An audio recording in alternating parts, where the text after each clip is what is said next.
So good evening, everybody here in the room and outside at the videos. My name is Gesine Palmer. I'm saying hello to you on behalf of the Catholic Academy and the project Berlin Center for Intellectual Diaspora, which is our project here for especially studying Catholic Jewish dialogue and all sorts of matters of intellectual diaspora, which you can find defined on our website, https intellectualdiaspora.org, which has a identifiable design like this. This is also the design of our program.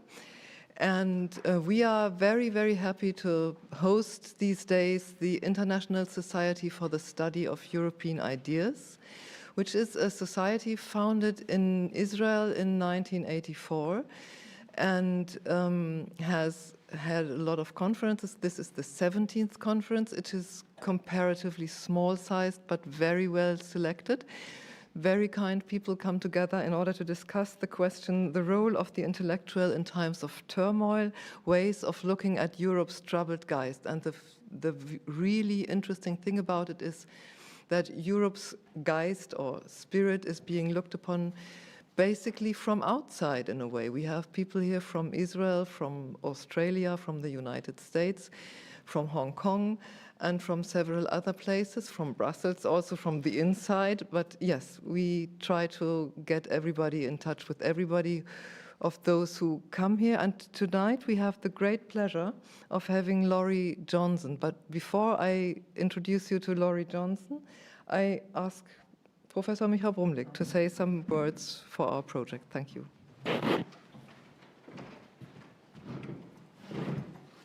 Yeah, thank you. Ladies and gentlemen, first I have the honor to bring you the greetings of the director of the Catholic Academy, Joachim Hake, who regrettably is sick. He lies with meningitis, and we wish him only best reconvalescence. I was a little bit surprised to have the honor to talk to you. My name is Michael Brumlik. I'm one of the Jewish members of the Center for Intellectual Diaspora, and I had a few associations about the concept of an intellectual. Regrettingly, and this is interesting, especially since there are so many colleagues from Israel here, the idea and the concept of intellectual and the idea and the concept of Zionism have the same birth, the same origin, namely the Dreyfus affair in 1898, 125 years ago, when the famous liberal novel writer Émile Zola mixed into the Dreyfus affair, which was for Theodor Herzl as well the reason for the the idea of a Judenstaat, when Émile Zola published an article on the first page of the French newspaper L'Aurore, where he wrote, "J'accuse, manifeste des intellectuels." And by this, the concept and the idea of an intellectual was born. But what are intellectuals? Those are people who, without professional competence, without political competence, have the freedom to utter themselves to public affairs. And especially this must be said in Germany, but not only there, not as we always think that intellectuals are something from the left. There as well, especially here in Germany, we think of Oswald Spengler and Ernst Jünger, we had as well intellectuals of the right. And an interesting question on this conference will be as well whether we have them today as well in the process of Europe unification or Euro competence.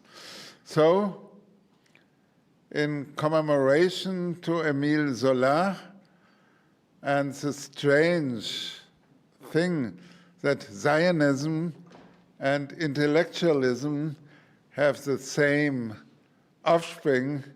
I now have the honor to give the word again to Gesine Palmer, who will introduce Professor Laurie Johnson.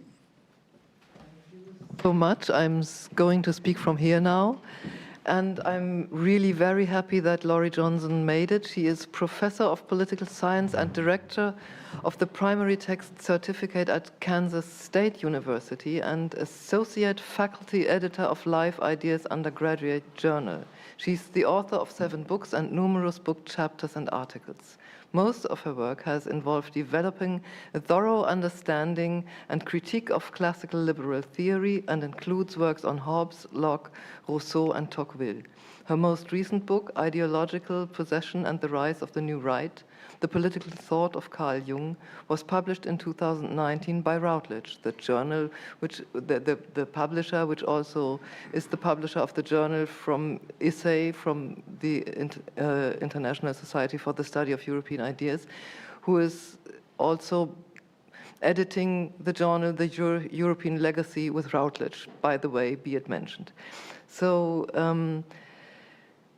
yeah, I think you also are working on a new book entitled Can Anything Fix This? Towards Repairing Our Rural-Urban Divide, which will be published by Whip and Stock. And yes, I think what is also knowledgeable about Laurie M. Johnson is that she is doing a lot of outreach in not exactly academic media to the students and those interested in public intellectual debate. And I'm very, very curious to hear what you are going to tell us. The floor is yours, please. Thank you. I'll stand up for now, and then if the jet lag gets to me, I'll sit back down. I changed the title of the book, by the way, that I'm writing now to The Gap in God's Country. And I may change it again, I don't know. I keep going back and forth. Huh? Where did I put my paper? Okay, so I'm going to start my timer because I'm very time conscious in a way. I chose this quote not because I'm going to talk at length about A Canticle for Leibowitz, but I highly recommend the book. And I just thought that this quote, which I hope you've read by now, just kind of summarizes the sort of tragic position that we find ourselves in as intellectuals, as academics in our time. As Gesine said, I'm a professor of political science, and I have a specialty in political philosophy, and I teach at a public university. And so that university is Kansas State University. It's the second largest institution in the state, with a student body of 24,000 in 2015 and almost 20,000 as of 2021. So we have shrunk a little bit. As I talk about the larger set of problems that threaten liberal learning, I'll be referring to my own institution and journey because I believe that they are in some ways a microcosm of what faces us all, and also because I was encouraged to do so. So hopefully this will resonate with you despite the fact that most of you are not from Kansas. The supposition for this conference is that we are in the midst of troubled times. It's not difficult to agree. Not difficult to agree. I suspect that this is a statement that could resonate, though, with people in different times as well. So we must first ask the question, what is wrong in our world, the intellectual world? At first glance, our troubles as intellectuals seem of little consequence. At the global level, climate change and nuclear proliferation compete for the most serious existential threats. But intellectuals realize that these are effects, not causes. At the level of the nation state, perhaps indiscriminate globalization and technological innovation compete for the prize of greatest destabilizers. Again, intellectuals realize that they are not the ultimate problems. Something greater caused them. If we move to the levels of town, family, and individual, we might argue that we have a crisis of humane motivation, a kind of spiritual crisis. But what has caused our spiritual crisis? It might very well be things like climate change, nuclear proliferation, and indiscriminate globalization and technological change, but now we are back at the beginning. We still need to find the root cause if we are to find ways to address these problems and more. The crises we face pose huge threats to our future and to that of our children and grandchildren. It is because intellectuals seek to find the ultimate causes of crises that the overarching theme of this conference is appropriate. We understand that when the intellectual life of a country is threatened, so are its democratic political systems and high and healthy economies. Of course, we know that there have been no shortage of bad times for intellectuals at any time in human history. Frequently, free-thinking people are public enemy number one. So we should acknowledge that we are living through an iteration of the general anti-intellectual problem. So I'll focus on my country, the United States, as a way to explain this iteration. In some ways, the United States was founded on a type of, if not outright, anti-intellectualism, and then a thoroughgoing pragmatism that devalued the life of the mind. This has always made the U.S. version of public education, whether at the elementary, secondary, or university levels, inhospitable to learning for its own sake. Throughout our history, not only have American intellectuals had to deal with that, but also with the demonizing and scapegoating of intellectuals when Americans perceived their interests were threatened.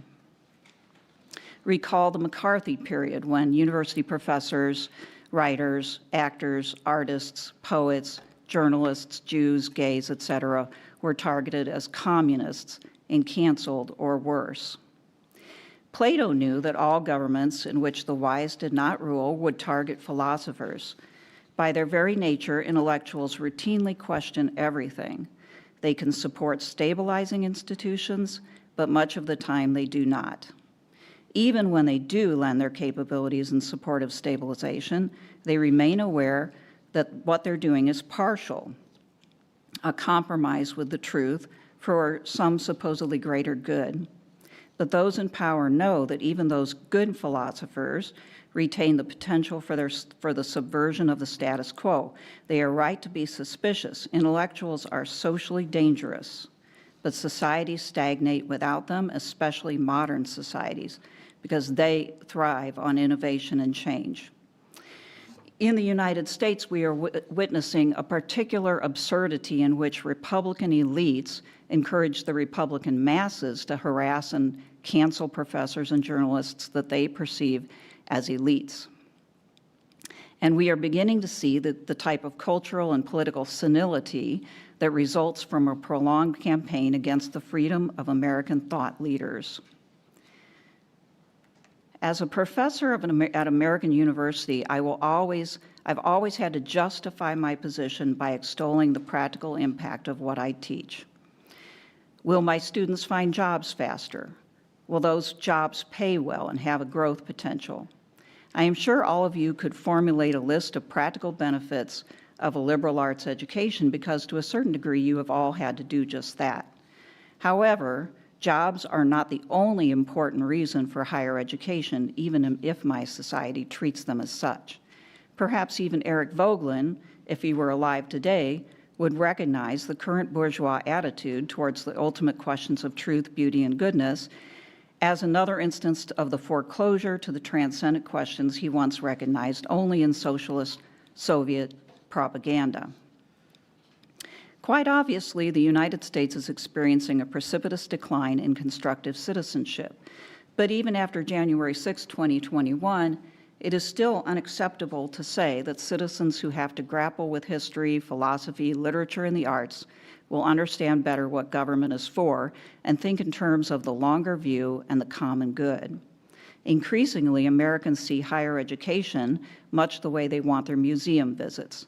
The other day, at the Eisenhower Center in Abilene, Kansas, one of the curators apologized in advance to me. I was there with my dad, visiting World War II memorabilia and things. She must have thought it was likely that I would be like one of the many Kansans who might be offended at the idea that people should learn the full truth of U.S. history. She wanted to point out the fact that women, blacks, and other groups were also a part of the fight in World War II. She was ready to bravely proclaim the truth, even if I didn't like it. I assured her that she did not need to worry about me shouting at her, attacking her, or threatening her. I consider the long-term lack of a quality education among the chief reasons why my country, again quite obviously, continues its slide into cultural mediocrity and its by now famous shallow, idiotic politics. It's embarrassing. Even our fascists are laughable fascists who light up tiki torches and wave Pepe the Frog-associated Kekistan flags as they chant their anti-Semitic slogans. What is happening right now, if anything, to make our general anti-intellectualism worse? I will boldly give you an example from my personal experience as a way of demonstrating the nature of the threat to truth-seeking in academia and beyond. In February of 2020, I received this email from my department head. A couple of years earlier, K-State's Hale Library suffered a fire on the top floor, which set off sprinklers throughout the building, soaking most of the books. The books were sent off to special facilities and underwent an expensive process to restore them. In the meantime, renovations were occurring in the library, though it was not clear what beyond restoration these renovations were. Here's the pertinent part of my email, which came in on a Tuesday. As we discussed on Friday, the library is not going to return every book to its holdings after completing the renovation. I've attached a zip file with the spreadsheets with all the books that are labeled with the call letter that is most closely associated with political science. Apparently that is J. You will see a withdraw tab in each spreadsheet. Those are the books that they plan to withdraw. Let me know if you want any of these books, if you'd like to keep them in the library, that is. Unfortunately, I believe we have only until Friday for this. Well, it appeared that the university paid to have all the books restored by an international firm, and then the university or the library decided that it did not want many of them back. Hundreds of political science-related books were listed in the spreadsheets withdraw tabs, and I wondered if other fields of study were impacted in a similar way. I started to peruse the first of 14 spreadsheets, and knowing that I only had until Friday, I gave up, as I'm sure everyone else did. I decided that rescuing a few books would not substitute for the excellent library I'd used for years. Currently, I'm using our Manhattan City Public Library, the Christian College nearby, the online service Scribd, and my own collection of books, along with the interlibrary loan services to get materials I need. At Hale Library, these books were replaced by more open lounging space, conference rooms, a maker space, and lots of computers. Librarians tell me that this may be for the best. Students today do not know how and do not want to find books because they can access so much online. And they are unfamiliar with the library's physical search system. We all know this is true, so in a perverse way, a great reduction of print resources was bound to happen sooner or later. Indeed, we had gone through multiple rounds of journal subscription reductions even before the fire. Whatever the wisdom of all this, at the macro level, our library now looks more like the rest of the world, just like many of our churches and government buildings, utilitarian, professional, and above all, modern. The library is not, after all, a place where we seek wisdom and enlightenment, but where we go to get our jobs done. The library looked like the rest of our world when it acted as an independent provider of services, indeed like a business, making decisions about what was best for its clientele, its perceived future success and bottom line. It was not primarily concerned about the preservation of knowledge.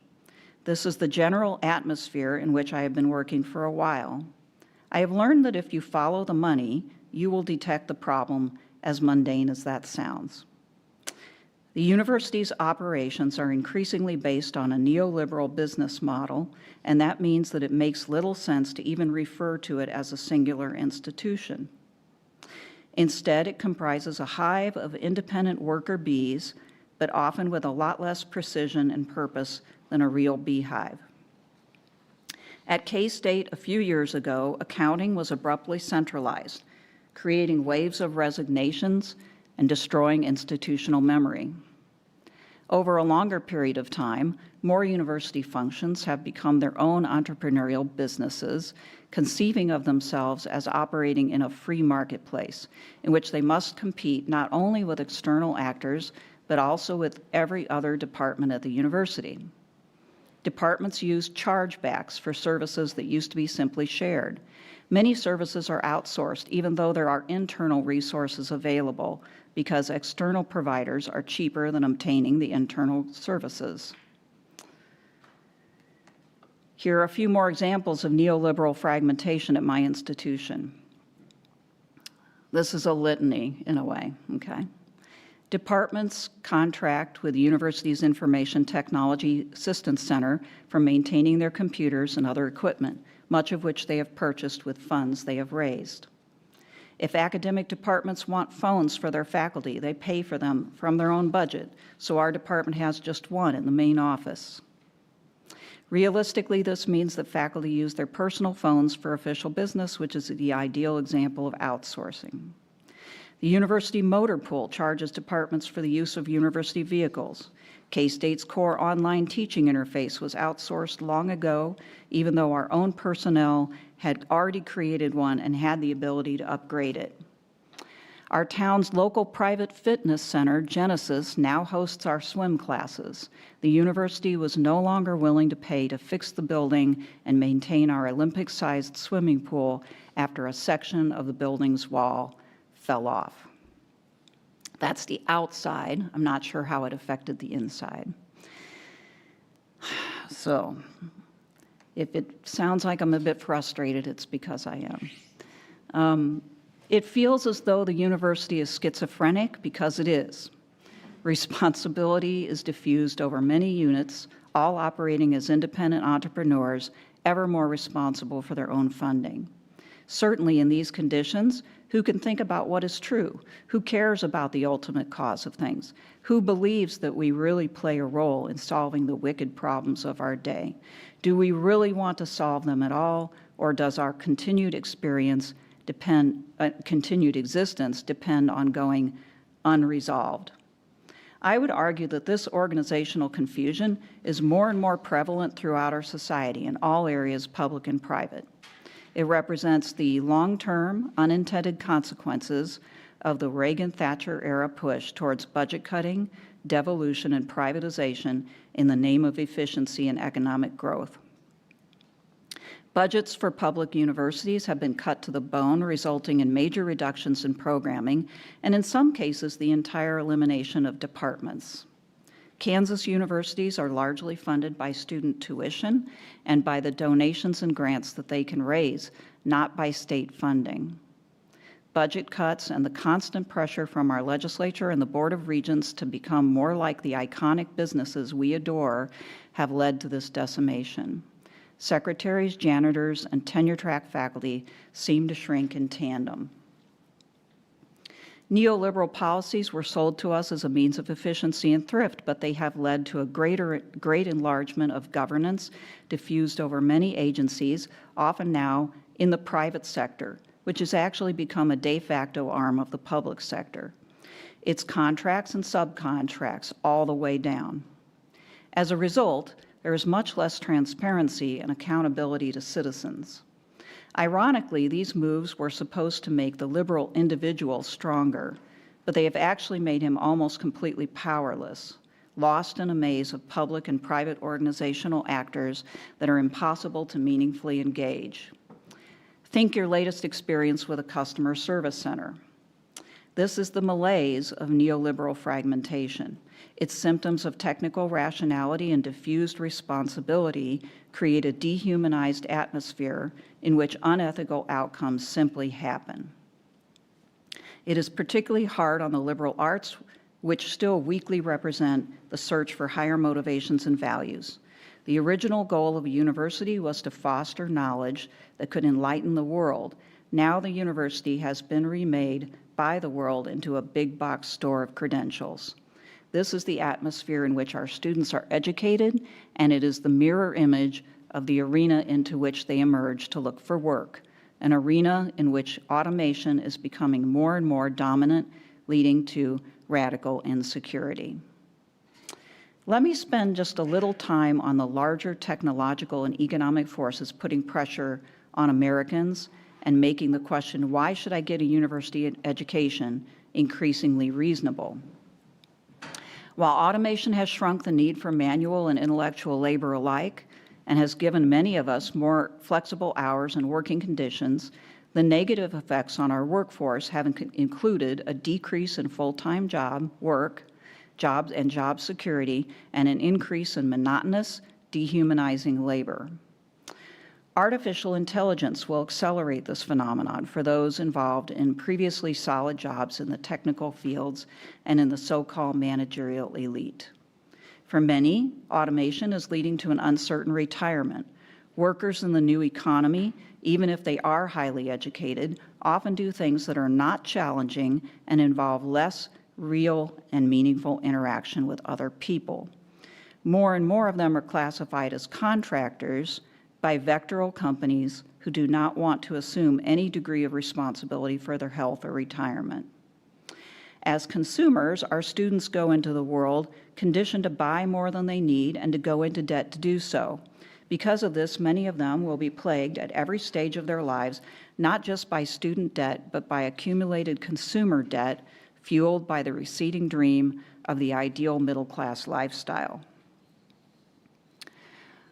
While automation has worked this transformation, the globalized economy has greatly increased the pool of labor from which corporations can draw. It also has led to a rapid decline in real wages and opportunities in developed countries, especially for those without advanced technical skills, like many liberal arts graduates. The political problems that this decline has caused are now hard to ignore, certainly in the United States. Our citizens know that their country is an international economic and military hegemon, and so their expectations are particularly high and their disappointment more pronounced. Our students believe that they have fewer opportunities than their parents and that they will probably be less secure as they enter their retirement years. The immense student debt many of them carry certainly does not help them feel more hopeful. Briefly, how did the neoliberal gutting of our public institutions happen? Over time, federal and state political leaders have made decisions that encourage the development of corporations over diversified local and regional businesses, especially since Citizens United versus the FEC, Supreme Court case in 2008, and partly from a fear of what would happen to them if they did not compete with their rivals, corporations have found ways to supply massive amounts of money to political campaigns at every level of U.S. government, right down to the city commission. It is hard to argue that these contributions have no influence on legislators if we ask whether they produce a general bias in lawmakers in favor of corporate business.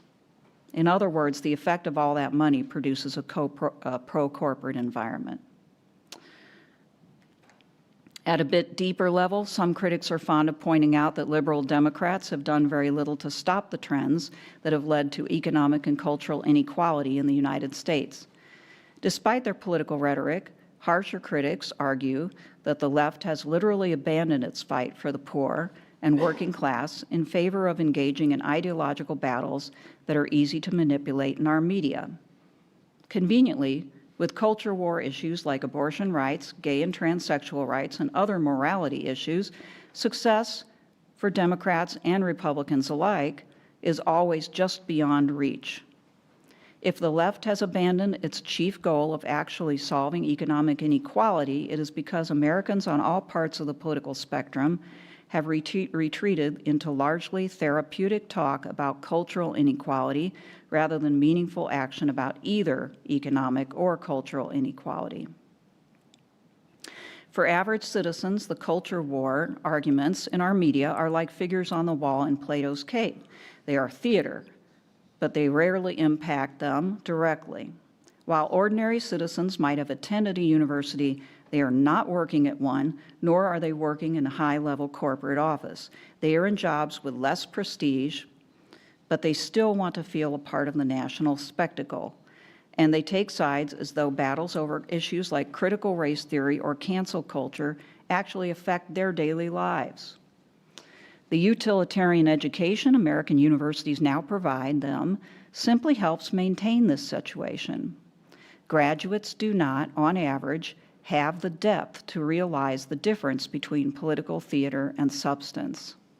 If their professors can no longer navigate or even understand their own work environment, and if their professors no longer conceive of themselves as members of a learning community in any meaningful way, how could they prepare their students to deal with major political questions having to do with the meaning of life and what constitutes the common good?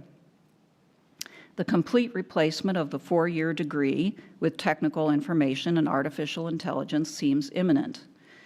Jacques Ellul would recognize this situation as the terminal point of the development of technique in education. In the Technological Society, Ellul wrote about the futuristic notions of scientists from the 1960s about what life would be like in 2000. Some of their predictions have not materialized, such as the elimination of hunger by the creation of a synthetic food system. Sort of. We do have a synthetic food system, but it hasn't eliminated hunger. However, their vision of the future manipulation of information seems more accurate. This is Ellul, quote, "The most remarkable predictions concern the transformation of educational methods and the problem of human reproduction. Knowledge will be accumulated in electronic banks and transmitted directly to the human nervous system by means of coded electronic messages. There will no longer be any need for reading or learning mountains of useless information. Everything will be received and registered according to the needs of the moment. There will be no need for attention or effort," end quote. Our society needs to be able to think about ultimate values now more than ever, but we are closer to that dystopian picture than ever. We are almost irretrievably divided and confused, and our political system is showing signs of fracturing. America's growing sense of insecurity amidst plenty has coincided with increased migration from Latin America, Africa, and the Middle East, much of it involving people fleeing far worse conditions in their home countries. They are willing to do jobs that Americans consider too hard or that pay too little for Americans to want. Immigration, legal or illegal, has led many U.S. citizens to have a misplaced anger towards migrants and has put more pressure on our cultural and community resources, in some parts of the country, much more so than others. Americans often feel that immigrants and minorities are obtaining of jobs and prestige on the basis of their racial attributes rather than on their merit. These events simply make it more likely that the frustration of those who do not feel like they are winning life's lottery will foster resentment that will spill into ideological extremism. This dynamic has definitely contributed to the fact that beyond urban areas, most of the U.S. is red. And it accounts for why both red and blue oscillate in an endless shouting match that seems to get more vulgar and triggering as the months and years go by. Many of us no longer identify as American citizens so much as members of one side or the other in this culture war. At universities like K-State, we are not in a position to talk about the truth and to get our fellow citizens to hear it. The truth is, our political turmoil is a symptom of the economic system we have and the political choices we have made. And I think if I have one thing to contribute here, it's that I'm talking about economics. In reaction to this sad predicament, I have gone through a personal and professional crisis in the best sense of the word. The world of the tenured professor at public universities in the United States is probably on its way out. Much like our mainline churches, these universities are transforming and breaking up. Many would-be mainline pastors can no longer count on a secure lifetime shepherding a parish, and many would-be professors can't count on a lifetime secure career.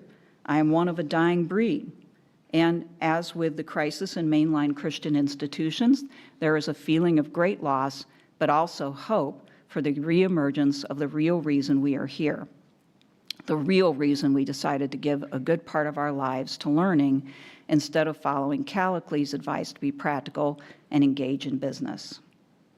When old institutions break up, there is much destruction and pain, but there are also spaces for new and sometimes better things. While social media is often used to create division and waste people's time, some individuals have taken to outlets like websites, YouTube, podcasting, blogging, and Twitter as ways of getting around their university's inertia, their students' cynicism, the obscurity of academic publications, and the de facto professional and political censorship of real discussions in their institutions. The truth is, some of the most vibrant exchanges of ideas are now happening in an alternative setting, in person, online, and often both. These venues draw in people who are intensely interested and who are trying their best to learn things they are now less likely to learn in American universities. I've now hopefully explained why I've become increasingly attracted to alternative sources of intellectual exchange, but such things are the proper oxygen for intellectuals, and we want to breathe. But the story of how I got to the point of engaging in these kinds of extracurricular activities might be instructive because of its haphazard nature. It makes me wonder what would have happened if I had not been in the right place at the right time. Almost 10 years ago, I was invited to an environmental reading group by an undergraduate student. That group eventually transferred to my front dining room and became a weekly roundtable over dinner. It included undergraduate and graduate students, a campus pastor, and sometimes one other faculty member. Members came from disciplines as diverse as horticulture, anthropology, history, political science, and business and finance. It was basically a motley salon. It lasted in one form or another for almost 5 years, and when its members started to leave for other opportunities, we kept it going on Zoom. After a while, it turned into an online reading group focusing primarily on critical theory called Cultivating Critique. Inspiration from that group led to the creation of my YouTube channel, Political Philosophy. It currently has over almost 21,000 subscribers and over 1.3 million views. My goal has been to produce one video a week, and I have largely done that. Since I usually cover what I'm reading for research or teaching anyway, this does not take up that much of my time, and it helps me to think. What I learned from my YouTube adventure surprised me. I have spent most of my adult life trying my best to relay big ideas of political philosophy to university students, of whom only a minority were truly interested, though they all paid tuition to be there. But when engaged with viewers on my channel who do not pay anything, I feel I am not speaking into a void. I now realize that there are a lot of people who actually are still curious and who know many things. Often these autodidacts, with or without formal higher education, want to learn why they are unemployed or underemployed, or why their world is marked by major problems like poverty, violence, and climate change. Some of them are even trying to figure out what is true, beautiful, and good.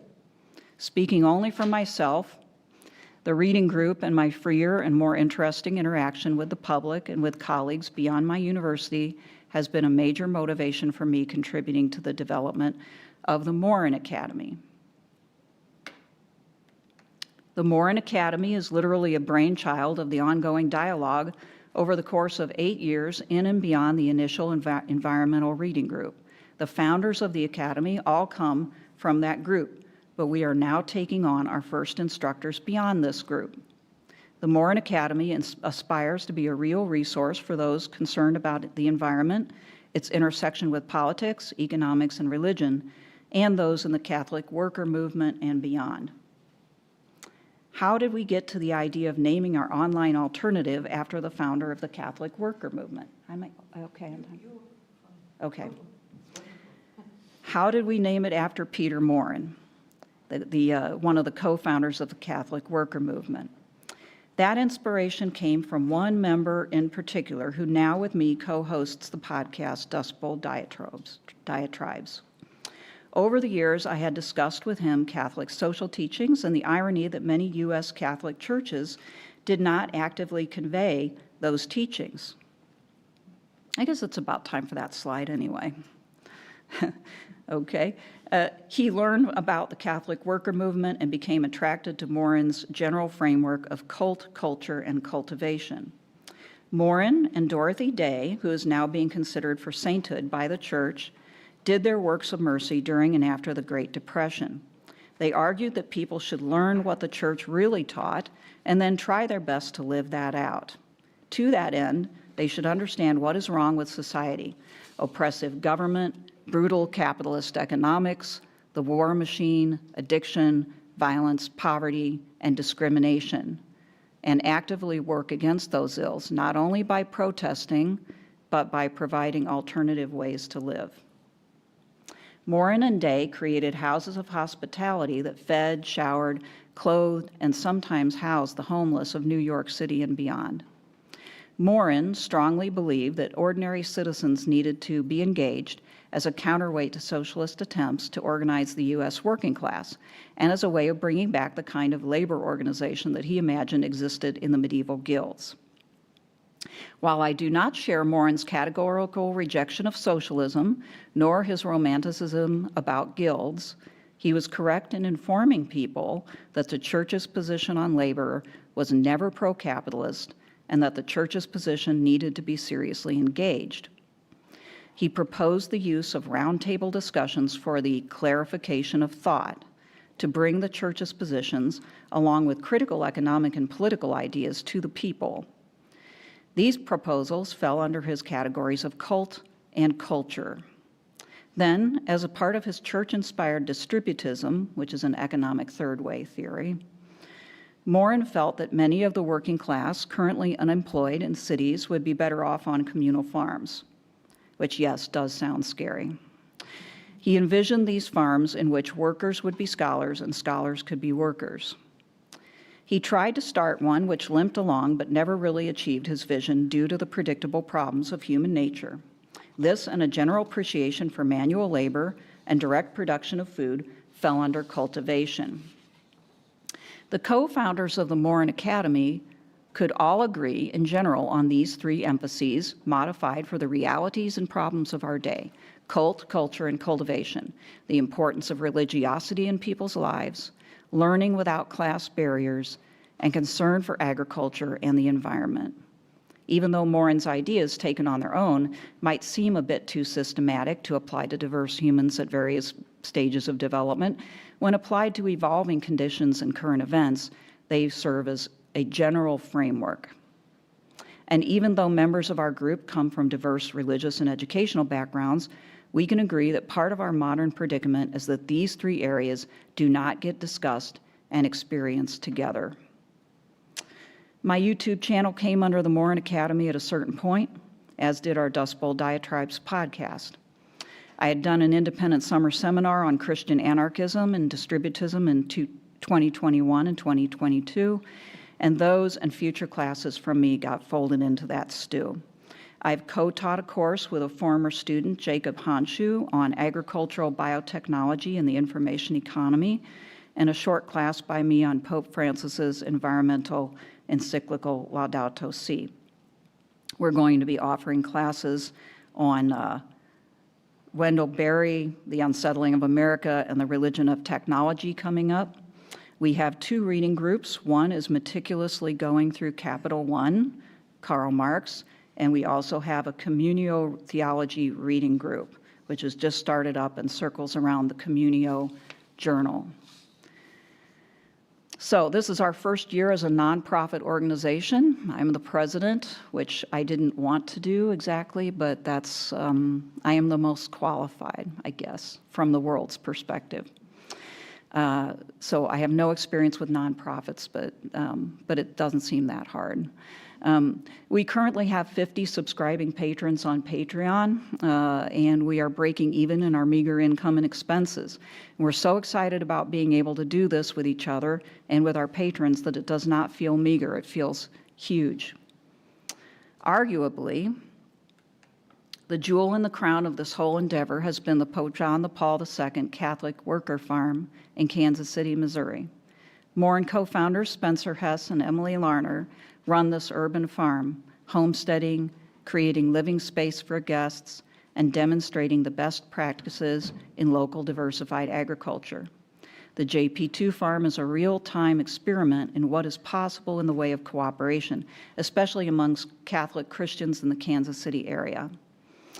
As time goes by, the Morin Academy will work to capture that experience in our podcasts and videos about growing things and what life is like in an attempted strong community.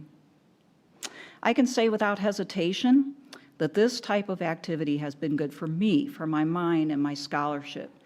Beyond the university, I've had more freedom to discuss those things I value.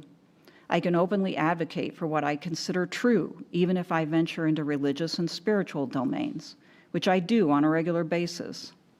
I could not argue for what I believe to be true at my university. Much like our news media, American faculty are to act as though we are morally neutral or fair and balanced, which is a Fox News slogan, by the way.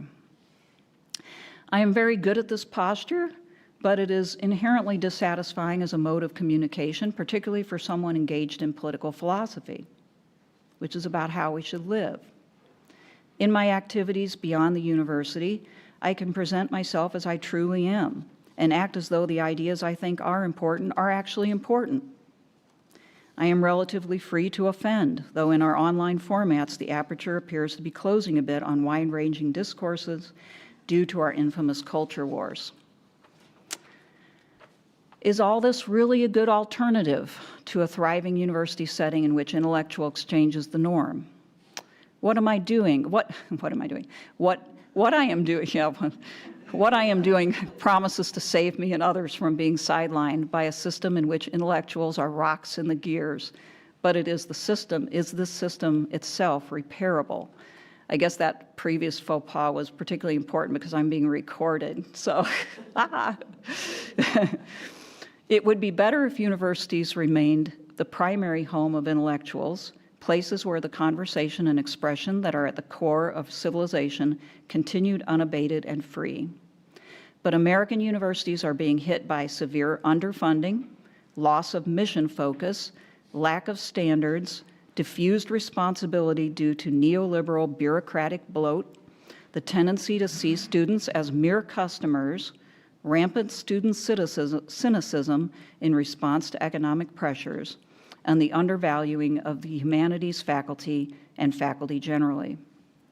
The fact remains that much of this is caused not primarily by university decision makers, rather we are being swept up in economic and technological trends, and we are reacting to those trends without an adequate understanding of them and without any agreed upon response.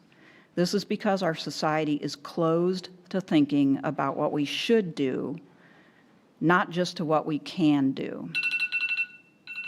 Yeah, I'm almost there. We have allowed neoliberalism and technocracy to divide and conquer us.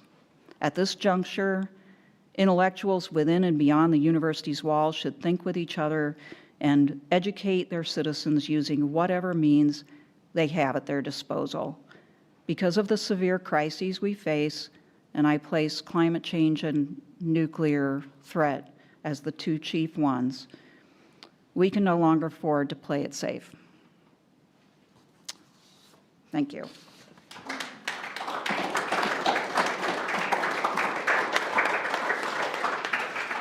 Thank you.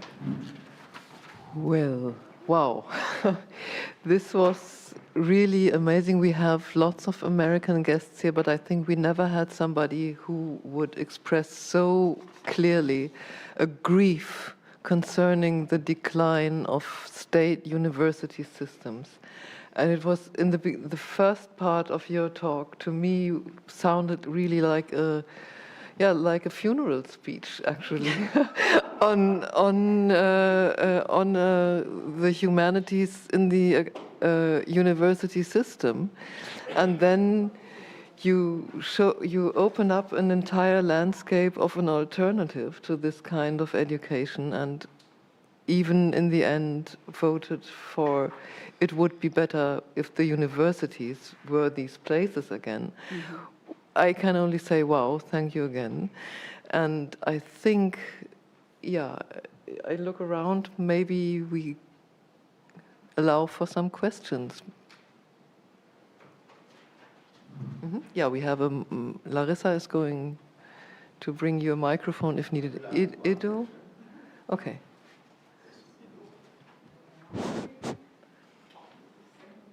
Well, alternative, you raise a fabulous alternative, but it's yours. Mm-hmm. It's 24,000 is great. But is it a basic for a wider change, a wider alternative, wider system? Are you asking why I did this, or? No. What do you think? You say about alternative. I ask if your example can be copied, can be something that bring a wider alternative. I think so, and I think certain universities can foster this. And I guess one thing I didn't have time or didn't do in this talk is, you know, basically make a plea for that. There are universities, public universities are not usually among them. They tend to be more private universities who do, like, for instance, create centers in which intellectuals, public and otherwise, can get together, talk, invite the public in, and have these conversations. So I would think it would be easier if universities did recognize the need for this and to revitalize, right? I don't think that all faculty members can or should do what I'm doing necessarily. I think that what we would have is just more of a cacophony at that point of various views. It would be so much better if we could organize either from within university settings, even if that means me, for instance, utilizing some other university's capabilities to do this, or if we could create certain alternative centers. And this is what we're trying to do in the Morin Academy, is like, instead of everybody recreating what I kind of did on my own haphazardly, to start to invite other people who want to be a part of that, who share that vision, to come on board and to do what they can with us, if that makes sense. So, yeah, I mean, I don't really have the full answer. I think Dazina's right, and this is sort of an act of desperation on my part. So I'm just sort of feeling my way through this whole process. But I will say, any way that you can actually have, like in this setting, this has been great, real dialogues with people. This is what keeps us alive, and this is what's valuable, not a lot of the other stuff that we're made to do.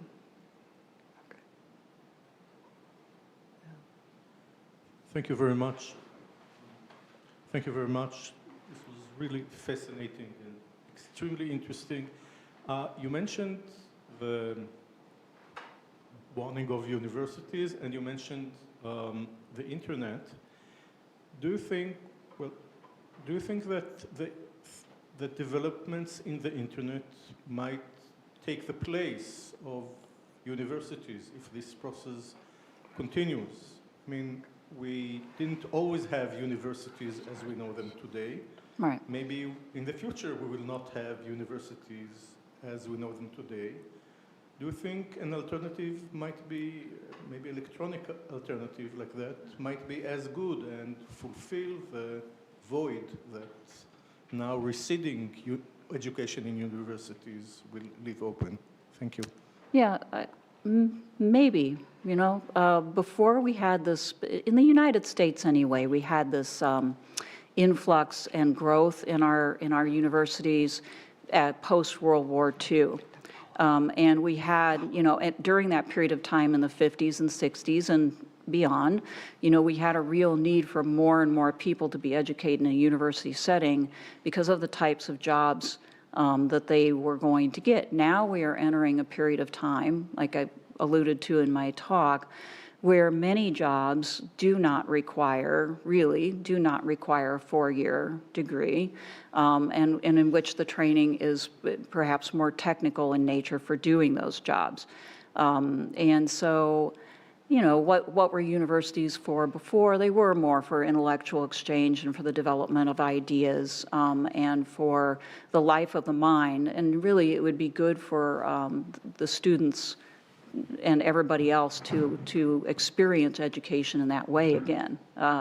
So, I mean, I think it's sad in a way, but if But if we have a shrinkage of universities, it's not, I guess part of what I'm saying is it's not like the life of the mind is dying here. It's very much alive. It's just that you, if you work at a university, may not be experiencing it as much as you should, right? But actually there's just a lot of people out there reading, thinking, discussing, you know, and these things are going on. If there was a way that we could do this in a more organized fashion so that people didn't sort of trip into this activity, that would help. But yeah, I do think, you know, somebody on a different front, I had that line about churches in there for a reason, because I was talking to a pastor on our podcast about, you know, mainline Christian churches and how they were shrinking and not as many people coming and what was going to happen to these churches. And he said, well, they're probably going to die. You know, we just can't keep them all open.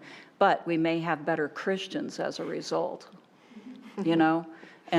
Why? Because the people who are there and who lead those gatherings that do happen are going to be convicted people. They're going to be people who want to be there for the right reasons, not for a job, not for, you know, whatever, pay raise, right? So, I mean, but is it going to be, it's going to be very tragic and very painful for a lot of people, and I'm not looking forward to that either, yeah. I don't want anybody to come away thinking, oh, I'm enthusiastic for the university system as we know it to come to an end. But I'm just saying, with every death, there is new life. Thank you. Yeah. Thank you, Dr. Can you hear me? Thank you, Dr. Johnson. So you're referring to your last sentence of your talk, I have to say, you didn't play it safe tonight. You were very clear, and you were very, very thoughtful in where this is heading. While I'm saying this, I have 2 kids in the state university system in the US, but it starts earlier. So what I wanted to know is, your question was, is the system repairable? And my question is, who wants to repair the system? There are lots of forces in the US that I suggest, don't want the US society to live on like it is, to be a society. And it not only starts in the university system, it now starts in the public school boards, in this public school system. Public school boards, they are the fights now. So there's my question. There are also forces that don't want to repair the system. So are you preaching to the choir here? Yes. Or what is the solution for the future? Well, I mean, yes. I mean, I'm talking to people here who are much more likely to understand what I'm saying and to feel some grief at the changes that are taking place. In my state, you're absolutely right. You know, even I've been to the school board meetings. The negativity towards educators and education, the insistence that that people don't really need it, it starts all the way there. And education continues to get watered down at every level, and partly as a response to those demands. And I think those come from, yeah, I can't put this in a nutshell, but I think that the people who benefit the most from our economic system are fine with watering down our education and belittling it and diminishing it. And not seeing any value in supposedly impractical things like philosophy and art. Now, are you asking what is the solution to that? I don't know. I don't think, I am one of those people who thinks that American politics is so, Democrats are very much not the answer. Republicans are not the answer, Democrats are not the answer. We'd have 2 bad choices. Both parties basically agree on the economic system that we have, keeping it the way it is. They benefit from it. Therefore, despite the fact that Democrats talk a lot about, you know, because they don't like Republicans, about saving education, I haven't seen them actually perform any miracles to make that any better. So, and, outside of people somehow doing this for themselves, and private schools are not the answer because a lot of people can't afford them, and intellectual gifts do not stop with a paycheck. Yeah, I don't know exactly. Because, the normal response would be, well, vote for Democrats, right, in the United States. Sure, I do that sometimes.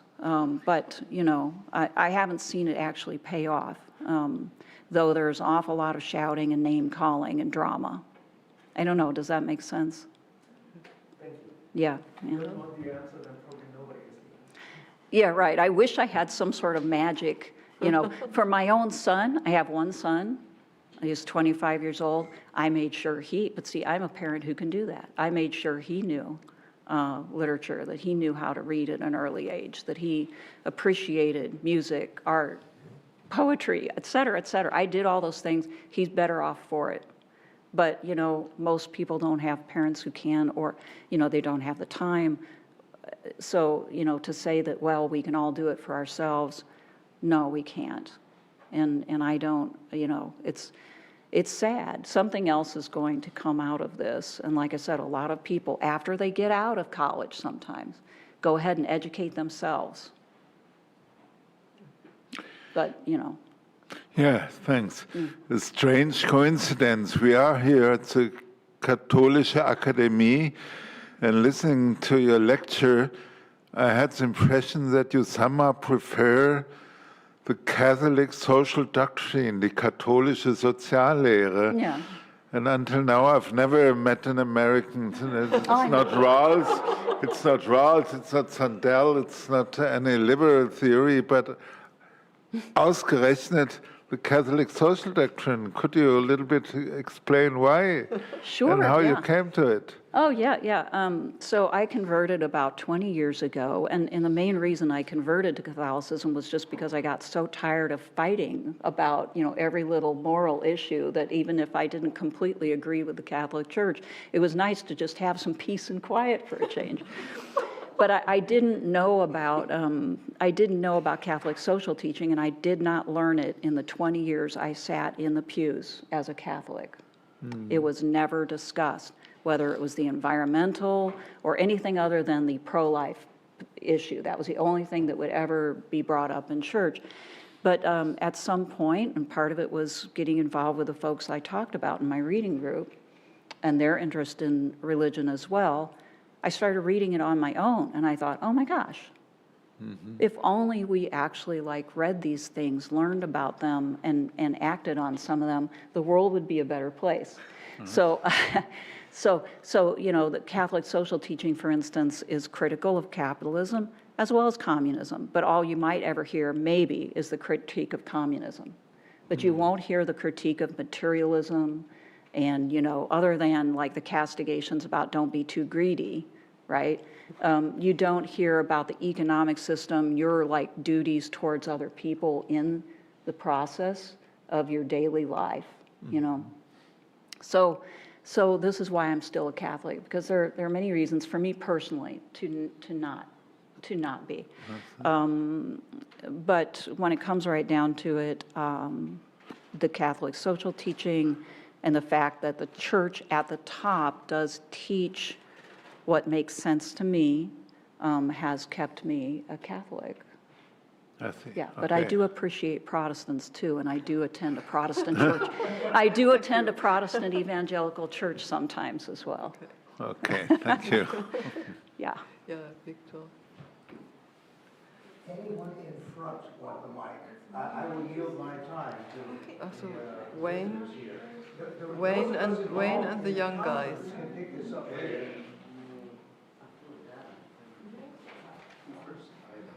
Wayne was the first. It was before him. Okay. I didn't see it. Who's next? Okay. So I obviously didn't. Wollen Sie was sagen? Nein, das meine Nein,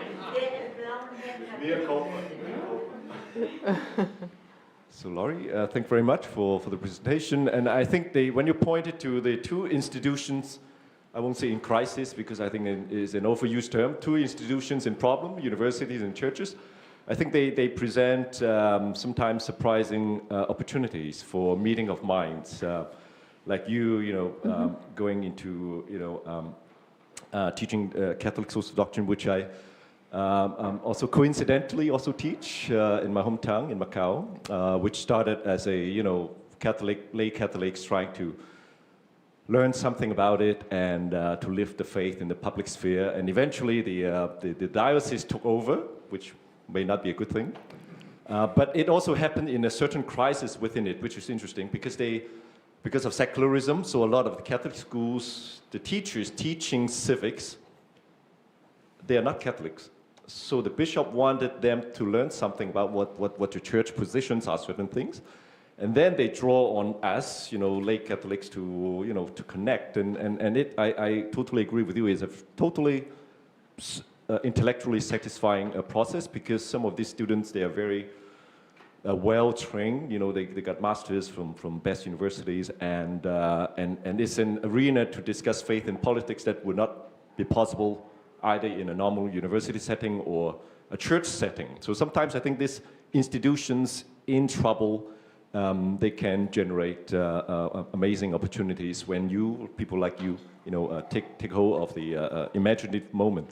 My question for you is whether you see whether there's something like that happening in the States, which is what I observe in Hong Kong where I teach, because we copy what the British do, basically.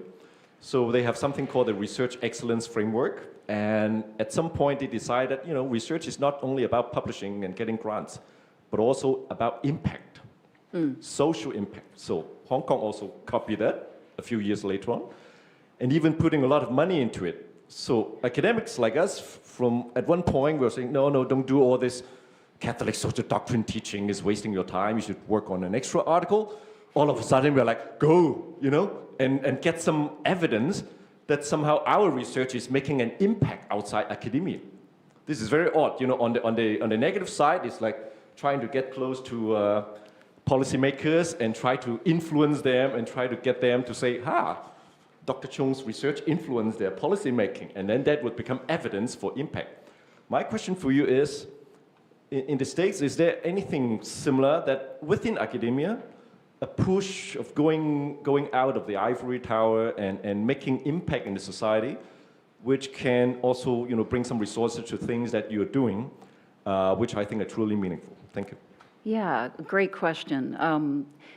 For a long time, the answer would just be no, right? But just lately, it's changed. But for most of my career, in fact, when I first started doing this sort of extracurricular activity, I just did not report it to my institution. I did not put it on my annual evaluations. I didn't do anything like that. It's because I assumed that it would not be valued, and in fact, it would be discouraged, right? Because we have these very, people have used the term siloed or whatever, but, yeah, right. The most respectable form of activity is to go for high-ranked journals. The only impact that we normally would talk about is impact factor. Right. But I do publish. I've published several books. I've published articles. I've done the things that that are labeled successful academic. But I thought, no, they won't appreciate it. I'll be talked about, behind my back. So, but then our faculty began to change.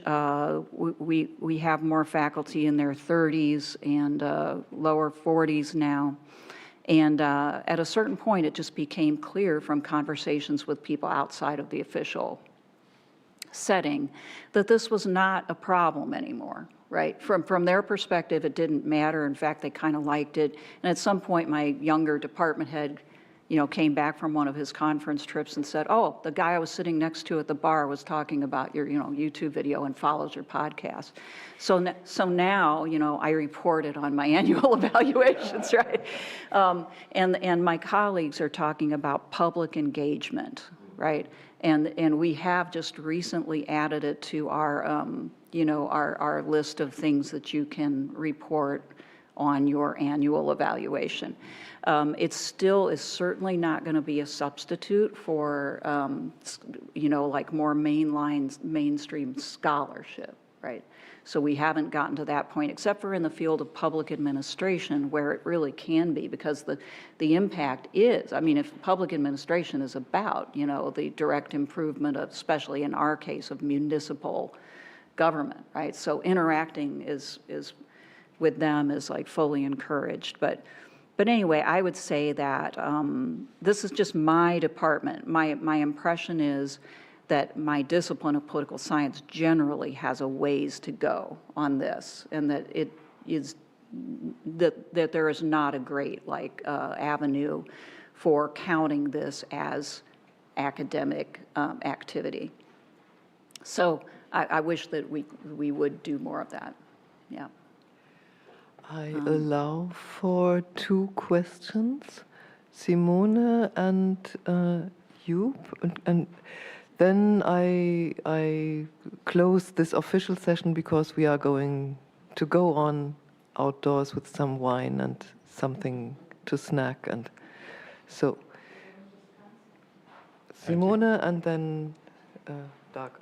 So I think that even among leftist economists or in the narrative of the labor, they recognize some positive byproducts out of neoliberal reforms, including productivity going up along with competition and all the painful consequences of that, promotion of national champions,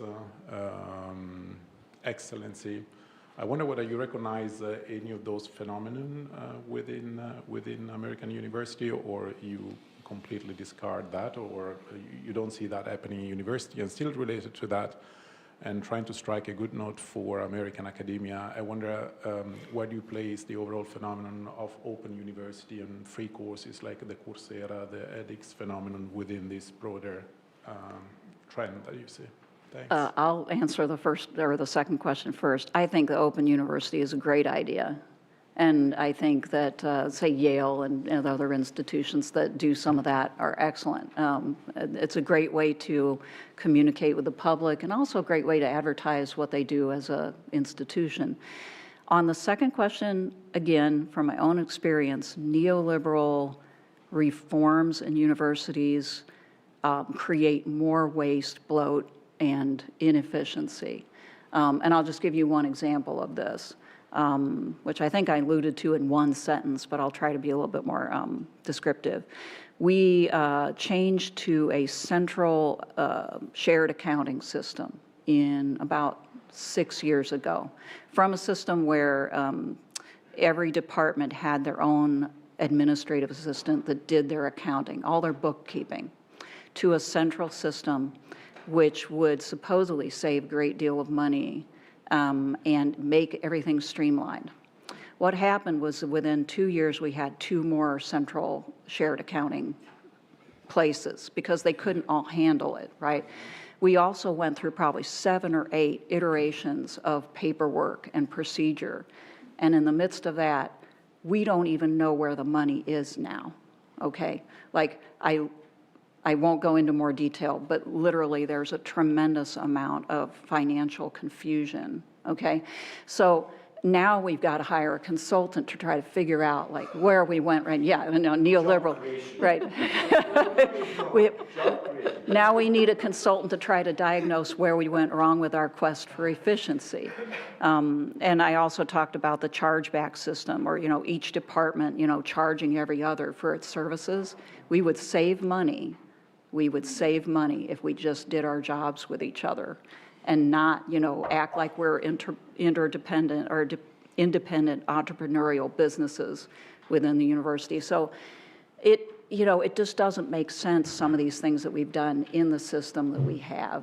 I mean, when you've got experts in the computing engineering department who know how to create programs, who teach people how to do programming, but instead of them doing this, you ask an independent firm to do it for you, right? Like our interface with our students. We had a perfectly good one. We have intelligent experts who know how to fix the problems it does have and to make it change over time for people's needs. But no, we go hire somebody another firm from the outside and throw away what we've done. So I don't see my university's administration shrinking whatsoever. It's not shrinking, it's getting bigger. And they don't even know, like they don't even know what each other does. There's so much of it. And, you know, the professors shrink. You know, there are fewer of them. My department has shrunk by about 25% over the past few years. We're not paid a whole lot more than we were 5 to 10 years ago. But by golly, there's a lot more administrators. So despite the fact that maybe if we really did what we say we were going to do, it might work. But I think it's a different setting than the corporate setting. And this is part of the problem. Yeah.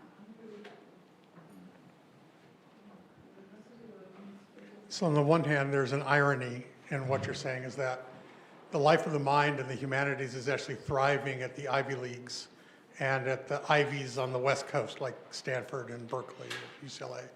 Sure. Because in those schools, the students already know what their economic and career futures are.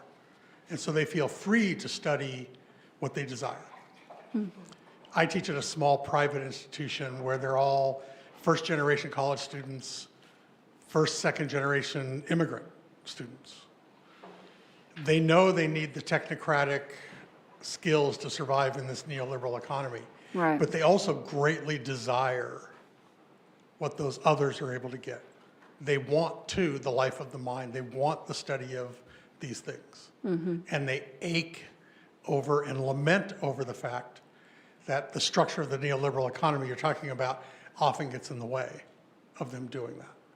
Yeah. So my question is one of the futures for the university is to end the war between the technocratic and the humanistic, and instead say that we need to join hands and figure out a way to give our students both of these things. They need to find ways to earn money and to make a living. They also need the development of their souls and their spirit. And instead of arguing and fighting with one another within the university over those competing things, to know that our students need both. And therefore, we need to do everything we can to bend the institution to provide both of those things. Is that even a viable alternative? No, I agree with that. I direct the primary tech certificate program. It was our sort of weak attempt to create a way that students could still get some of this type of education while, you know, also receiving the degree that they need to go out and get that, you know, the credential to get that job. I certainly hope so. I also think that you cannot get ahead in the world if you do not have this type of knowledge that you're talking about, really. I mean, you can get your job, but who are the people who actually like succeed and do their best? They tend to be those people, right? Because they are problem solvers. They are, you know, able to communicate. They have a vision that they can convey to other people.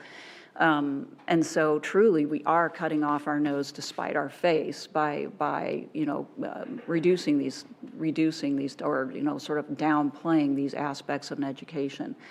My own son, even though obviously I didn't encourage this, fought mightily the idea of getting a liberal education when he went to my university, because he was so worried that he wouldn't be able to get a job. So it took him 5 years instead of 4 years to get his degree, as he went through several different majors.